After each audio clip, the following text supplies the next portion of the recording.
Hello and welcome back to the Movie Memo Recaps. Today we are going to recap a 2025 movie titled Safe House. Please be advised that there will be spoilers ahead. The film opens with the Vice President of the United States arriving in Los Angeles, his convoy rolling through the city under the watchful eyes of numerous federal agents. Among them, Agent Choi spots a suspicious device with one of his colleagues and immediately recognizes its significance. Meanwhile, outside City Hall, another team of agents stands ready for the Vice President's arrival.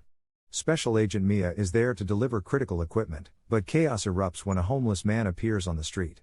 Despite security personnel's orders for him to move along, he unexpectedly opens fire.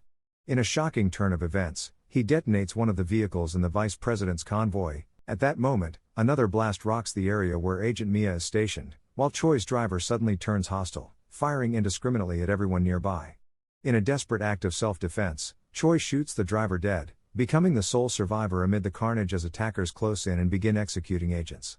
Choi's partner urges him to take the device and escape.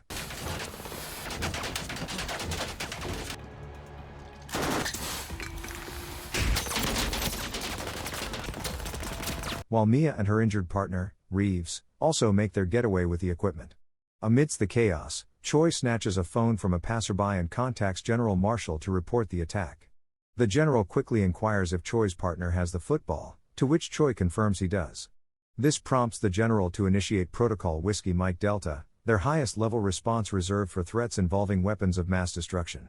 Meanwhile, Anderson, a housekeeper at a safe house, witnesses smoke rising from the attacks outside his window. Upon catching the news report, he contacts his higher base and learns that a Whiskey Mike Delta situation is unfolding, with 3 individuals en route to his location. Following Choi closely behind are Mia and her injured partner Reeves, who soon arrive at the safe house. Anderson retrieves a firearm from within and learns from Mia that Reeves has been injured due to a chemical explosion.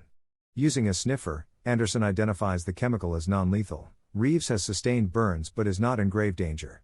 As Mia tends to Reeves with medicine from the fridge, an unexpected beeping from the gate interrupts them. Confused since he was only expecting 3 guests, Anderson hesitates but ultimately opens the door for another man who possesses the correct authorization code.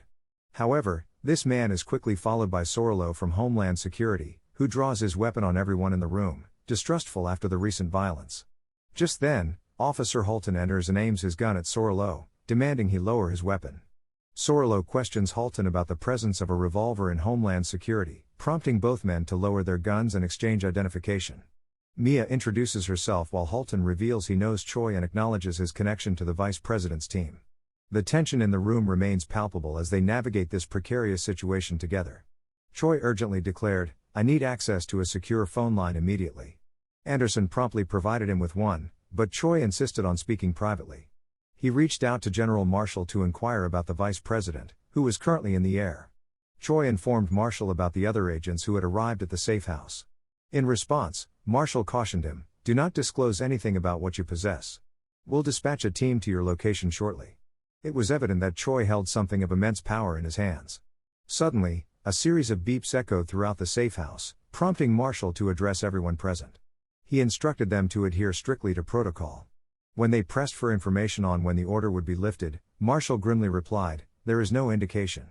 He then directed Halton to pick up the handset and conveyed information that left Halton visibly shaken. At that moment, the lights in the safe house abruptly went out, plunging them into darkness. They were trapped inside, with only a few emergency lights and appliances functioning on battery backup. Even their communication signals had been jammed. It felt as if they themselves had become the target. Halton broke the silence, stating, "Yes, they suspect that one of us is the enemy." Command had traced the detonator signal from today's attacks back to this location, leading them to believe that one of them was the bomber. They would remain confined until the true culprits surrendered. Tension escalated as suspicion filled the air, accusations flew among them, and questions demanded answers. Sorlo leveled accusations at Choi, claiming he was concealing vital information while aiming his weapon at him. Just then, Reeves approached from behind. Choi disarmed Sorlo, turning the gun back on him. Meanwhile, outside, Los Angeles was engulfed in chaos, with police and bomb squads deployed across the city. Inside the safe house, Mia and Reeves discussed how the attack was clearly a calculated strike against them.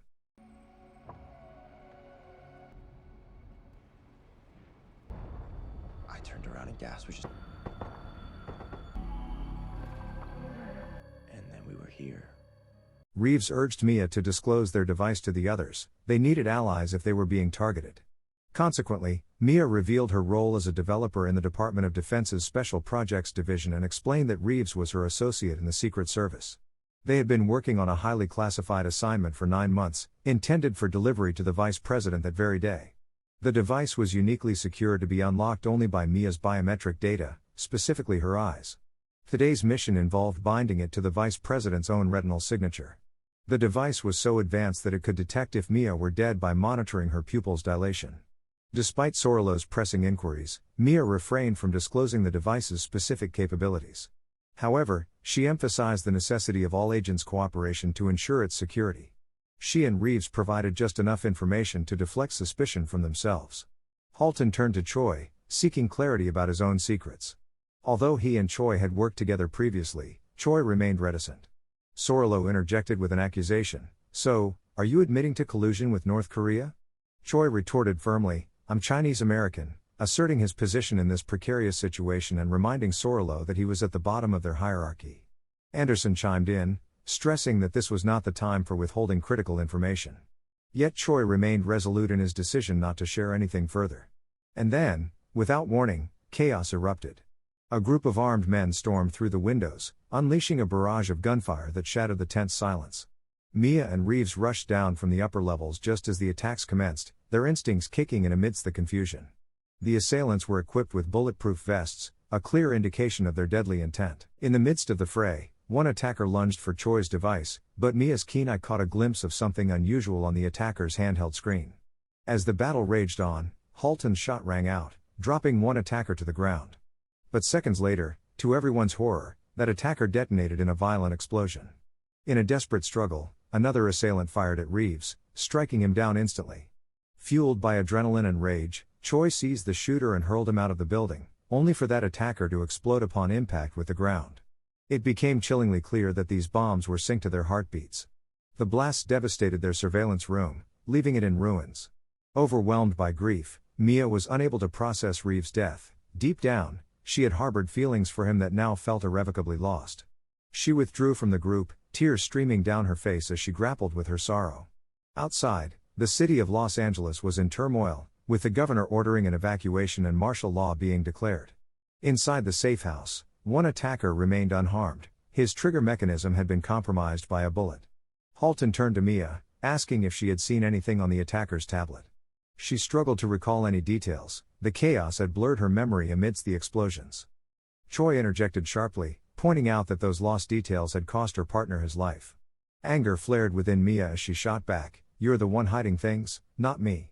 Anderson stepped in, urging both to calm down, but Choi's frustration boiled over as he aimed his weapon at Anderson, issuing a stern warning to everyone present. As tensions mounted, Mia tended to Anderson's wounds. He offered his condolences for Reeves' death and asked if this was her first experience with loss. With a heavy heart, Mia revealed her past tour in Iraq with the Department of Defense. She recounted how her platoon had been struck by an Eid, a haunting memory that still lingered with her. Anderson shared his own pain, having lost his sister in similar circumstances. Suddenly, piercing beeping filled the air, forcing them to rush into the holding room. The attackers had infiltrated their systems, orchestrating this distraction to corner them all in one place for a more coordinated assault. Armed and alert, the agents began scanning their surroundings for any sign of their assailants. In a swift move, one attacker seized Anderson while another targeted Choi. Amidst the chaos, Sorolo was shot, prompting Choi to retaliate by firing at the attacker before making his escape from the room, only for that attacker to explode as well. Halton engaged another assailant with brute force, slamming him against the wall until he was unconscious. Upon checking him for explosives, they discovered he was unarmed. They needed to ascertain where these attackers had come from. Mia attempted to ascend but found traps laid out ahead, blocking their escape route. Sorolo questioned Anderson about why he hadn't heard any of the commotion upstairs. Instead of answering directly, Anderson countered with a question about Sorolo's own responsibilities. Now faced with an opportunity for interrogation, Mia prepared an accelerant to extract information from the captured attacker. But her attention was soon drawn to a backup battery connected to the fridge, a potential clue that could change everything. Mia proposed a plan to disconnect the backup battery and connect it to the supply room. She was in the midst of this task when the attacker regained consciousness. Halton attempted to engage him, speaking in Russian, and it became clear from the attacker's reaction that he understood the language. However, despite Halton's questions, the attacker remained silent. Sorolo approached and resorted to brutal tactics, torturing the attacker mercilessly, so much so that Anderson found it unbearable to watch. "Is this the protocol?" he asked, his voice tinged with disbelief. Sorolo escalated the torment by using an electric taser, prompting Mia to voice her discomfort. "Let me in," she insisted, stepping forward to intervene. Halton called Sorolo outside, allowing Mia to take control of the situation. She offered the attacker water and asked, "Who are you?" When he refused to respond, Mia retaliated with the taser, demanding answers. The attacker cryptically replied, "My mission is my name. My name is my mission." He revealed an unsettling familiarity with their identities, Mia, Reeves, Choi, Anderson, asserting, "You are here for a reason. We separate you to contain you here. You are fish in a barrel." The knowledge he possessed about them was chilling. He even referenced Mia's past relationship with Reeves. Enraged, Mia shocked him again and threatened to escalate her methods if he didn't reveal their plans. The attacker simply laughed and said, "It's already in motion." In a fit of anger, Mia injected him with a syringe just as Anderson rushed in to stop her. Seizing that brief moment of distraction, the attacker swallowed cyanide. Panic erupted as everyone shouted at Anderson, "What did you do?" They had only just realized that a bomb was strapped to the attacker's body.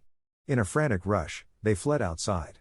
Sorolo aimed his gun at Anderson, accusing him, "I figured out who's working with them. Why did you rush in when he was about to talk? And how did you miss that bomb?" Anderson defended himself, "But Sorolo, I saved you during the attack. You still don't trust me?" Sorolo reloaded his weapon ominously. When he fired a blank shot, Anderson shouted in frustration, "I warned you when they were outside the window. I saved all your lives, but everyone treats me like I'm disposable. Go ahead, shoot me." Sorolo revealed that his gun was empty. Halton then instructed Mia to take Anderson's weapon and cuff him upstairs.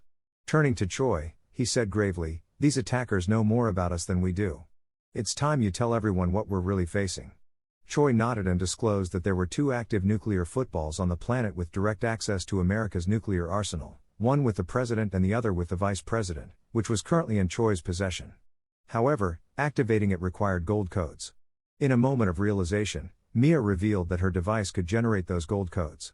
This revelation suggested that after their initial attack failed, the attackers had deliberately orchestrated their entrapment here. It was all a calculated move. The true target was not the vice president, it was something far more sinister at play. Mia quickly connected the backup battery from the supply room. She started watching the security cam footage to see what happened before they arrived. Suddenly, beeping sounds started coming from the safe house door.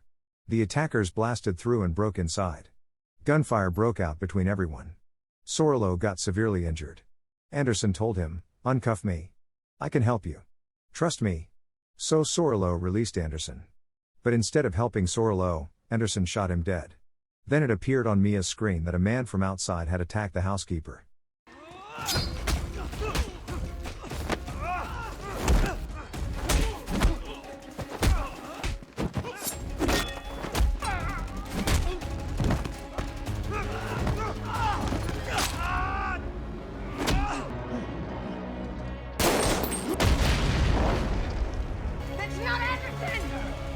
This meant the man sitting here as Anderson wasn't Anderson at all.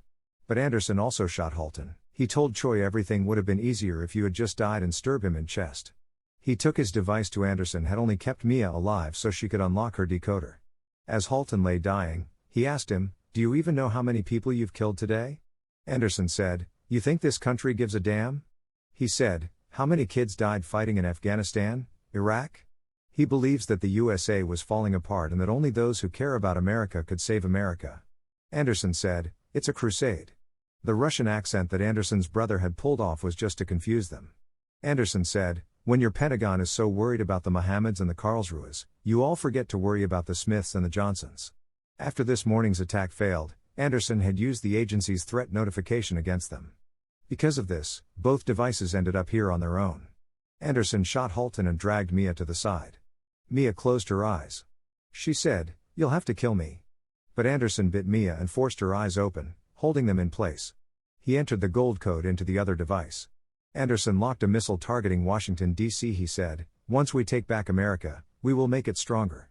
Mia asked him, "Who got into your head?" She said, "We can fix this." But Anderson said, I'm doing this for my sister. Anderson's real name was Elijah King. Elijah said, I couldn't save her. But the next kid that signs up will have it better than I did. Mia said, would your sister be proud of you? You're not a hero. Elijah's partner grabbed Mia and brought her near Reeves' dead body. But right there, Mia pulled out Reeves' gun and shot the man dead. He exploded. Mia also shot Elijah. She told him to turn off the missile. Mia shot Elijah multiple times and turned off the missile herself. Shortly after, Marshall's call came through in the supply room. Marshall said, Copperhead, do you read? This message was meant for Elijah. Just a short distance from this building, Marshall was handling everything from another building. He knew Elijah. This entire plan was his. And upon learning that Elijah was dead, they shut everything down and left.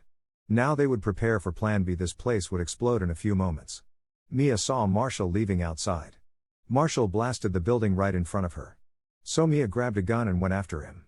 Thank you for watching. If you are new, don't forget to subscribe for more recaps. Until next time, have a nice day.